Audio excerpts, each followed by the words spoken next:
Hey, Jules Plus Vegan, and as always, welcome to my channel. And for those of you who are new, I know you can benefit. So I'd like to share a couple of different articles. I'm going to just start with this one, but I'll follow up with the other two. The first one is, what is insulin resistance? We hear it all the time. It's a buzz term, but I don't know how familiar you are, and if you know what to do about it, if indeed you're experiencing it. And as always, I do these JBV, Jules videos for myself, but hope that somebody else will benefit. Let me know in the comments below if that ends up being you. I would love that. So this is from WebMd. It's not a very long article, but it's a good one. I'll put it in the description of this video. It has a bunch of hyperlinks, so if you want to go more in depth, you can easily go back in and learn more. And it reads, what is insulin resistance? Insulin resistance is when cells in your muscles, fat, and liver don't respond well to insulin and can't use glucose from your blood for energy, which of course is a huge problem because our entire body needs glucose in every single cell. To make up for it, your pancreas makes more insulin. Over time, your blood sugar levels go up. Major problem. Insulin resistance syndrome includes a group of problems like obesity, high blood pressure, high cholesterol, and type 2 diabetes. That's a big one everyone's hearing about every minute. It could affect as many as 1 in 3 Americans. This is of interest to me. It says you might also hear it called metabolic syndrome, which is another hyperlink. I have heard both terms and had no idea that they were technically interchangeable. Did you? Symptoms of insulin resistance. You can't tell that you have insulin resistance by how you feel. How difficult is that? And you can go up in my little search right there and get my story on my kidneys. But kidneys is another one where there's just no way to know that your kidneys are failing you until you do know. And then it's largely too late. But with a plant-based diet, getting off all medication, and God's grace, I was able to preserve and restore. At first they said it was just preserve and you'll never get any back. I got a large portion of the function of my kidneys back, and I attribute all of that to a plant-based diet. But story for another day. Go into a little search on Jules Plus Vegan and put in kidneys. Anyway, you can't tell that you have insulin resistance by how you feel. You'll need to get a blood test that checks your blood sugar levels. Likewise, you won't know if you have most of the other conditions that are part of insulin resistance syndrome, such as high blood pressure, low good cholesterol, which is the HDL, and high triglycerides, without seeing your doctor. Some signs of insulin resistance, so these are like clues, right? Is a wasteland, forgive me, excuse me, I'm so much better, by the way, for people who've been following me. I am so much better, but when the temperature drops, I get that constriction of my lungs and I start the coughing, but I'm largely better after COVID and post-COVID asthma and all the things. Anyway, a waistline over 40 inches in men and 35 inches in women. Blood pressure readings of 130 over 80 or higher. You know, it's interesting. When I was growing up, it was always 110 over 70. And then a few years ago, they said, oh, 120 over 80 is okay. I just think they kind of bought in to the standard American diet and thought maybe 120 over 80 was the best they could get. But anyway, if you far exceeded 110 over 70 and then 120 over 80, and you finally got to 130 over 80, it's a problem. A fasting glucose level over 100. They like it to be at least 100 and below. A fasting triglyceride level that's over 150. Again, 150 or below. And that includes that HDL, which is a good cholesterol, the LDL, which is less than good cholesterol, all combined in that triglyceride count.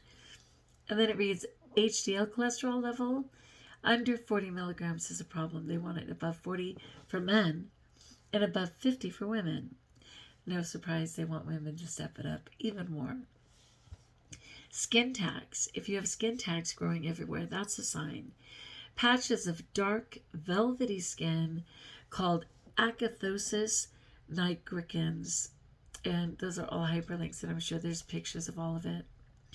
Okay, risk factors and causes of insulin resistance. So important. Like, don't just tell us there's a problem. Tell us what caused it. Tell us how to solve it. So it says things that can make this condition more likely include obesity, especially belly fat, inactive lifestyle, diet high in carbohydrates. I wish they were more specific right there. Carbohydrates are amazing.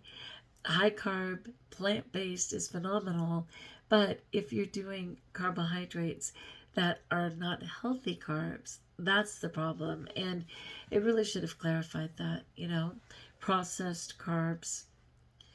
Okay, gestational diabetes, the ones that you get when you're pregnant, right? Health conditions like non-alcoholic fatty liver disease, what was once the result of exceeding alcohol, overusing alcohol in the body and affecting the liver, sadly, because of all the sugar in our food, processed sugar, meaning white sugar, not healthy natural sugars, right? It's creating fatty liver disease in a lot of the population, but even in our children, 8 years old, 9 years old. And polycystic ovary syndrome. So women getting fibroids and all of those things is all part of this. A family history of diabetes. So I don't think, okay, that's a risk factor. Okay, one of the risk factors could be if you already have family history of diabetes, smoking. You just can't really outrun the effects of smoking. Ethnicity. It's more likely if your ancestry is African, Latino, or Native American. Age. It's more likely after 45. Hormonal disorders like Cushing's syndrome and acromegaly. I'm not familiar. Medications like steroids, which they say, take for your asthma, Juliana. Luckily, I largely declined, but I did just go through a series of steroids. It was like, take them or die type of thing. Antipsychotics, which, praise God, are not part of my story. And HIV medication. Sleep problems like sleep apnea. All right, so diagnosis and test for insulin resistance. Your doctor will use these things to diagnose insulin resistance. Questions, they'll want to know about your family's medical history.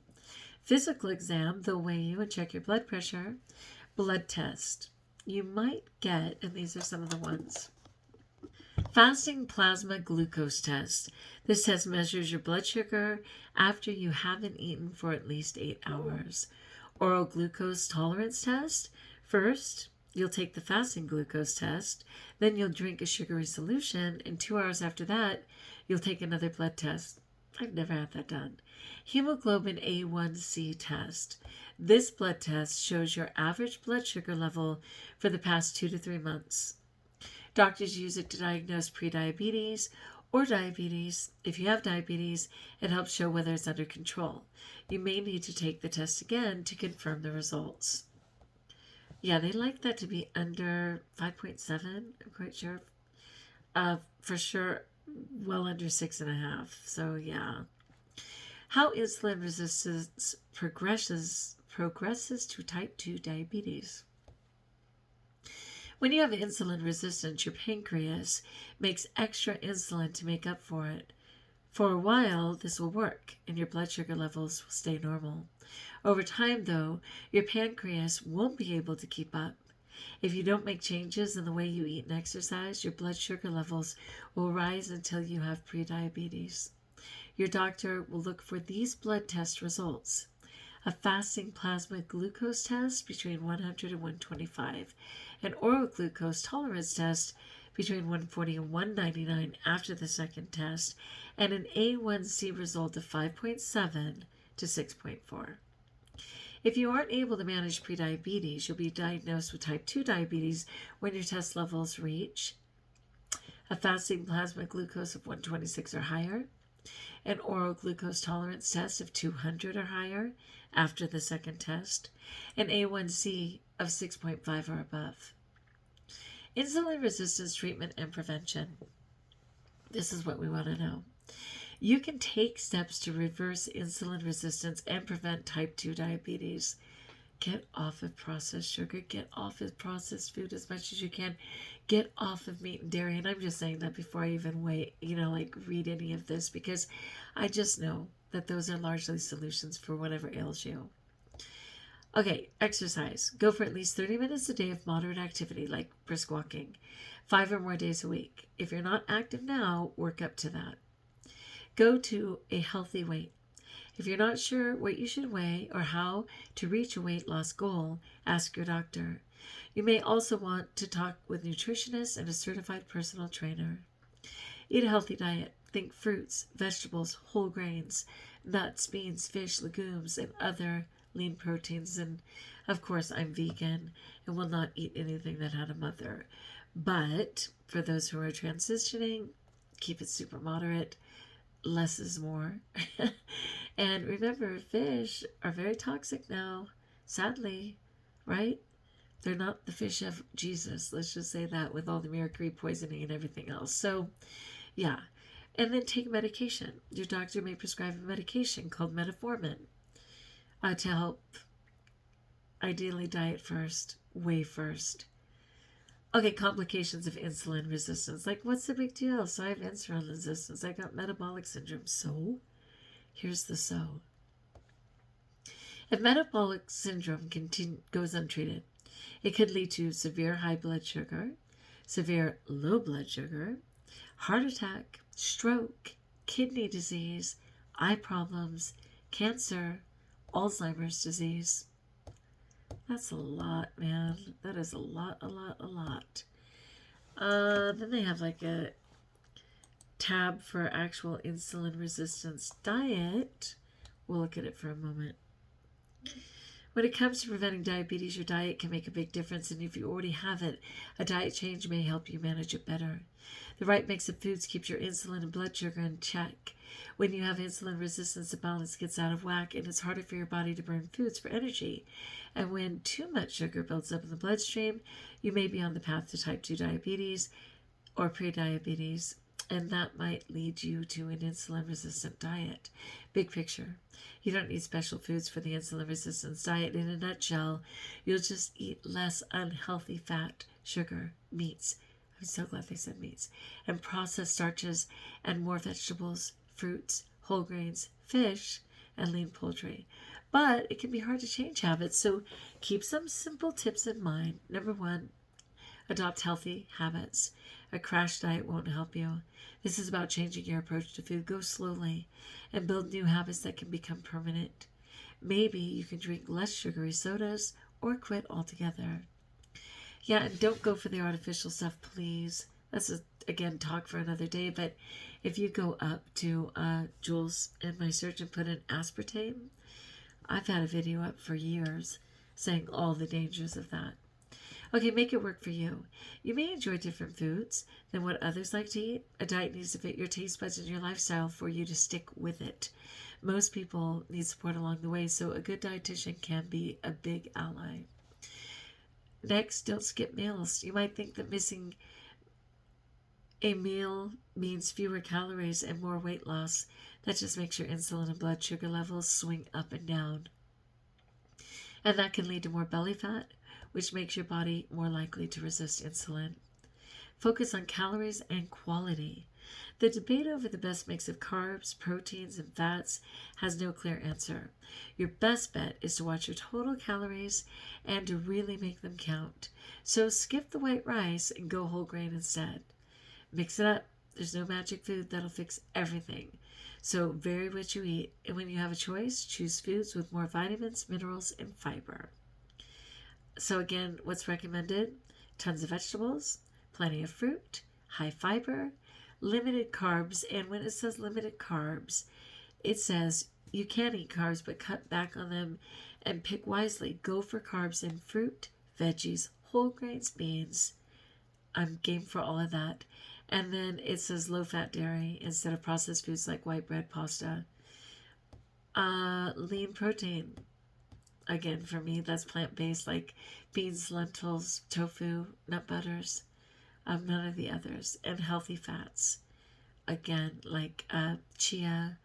I'm just looking at their list, which are no, a no, a no, and a no for me, right? So avocado, chia, hemp hearts, flax, a handful of nuts. Those are all the healthy fats.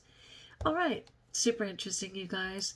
I think between this and then going on to understanding how cortisol affects the body, how to implement more serotonin and all those things can be of great interest to many people. All right, my friends, if you like, join us. If you haven't, subscribe. Let me know in the comments below how I may support you. And until we talk again, best of all, healing is possible. Plant-based is best. And knowing that means we're blessed.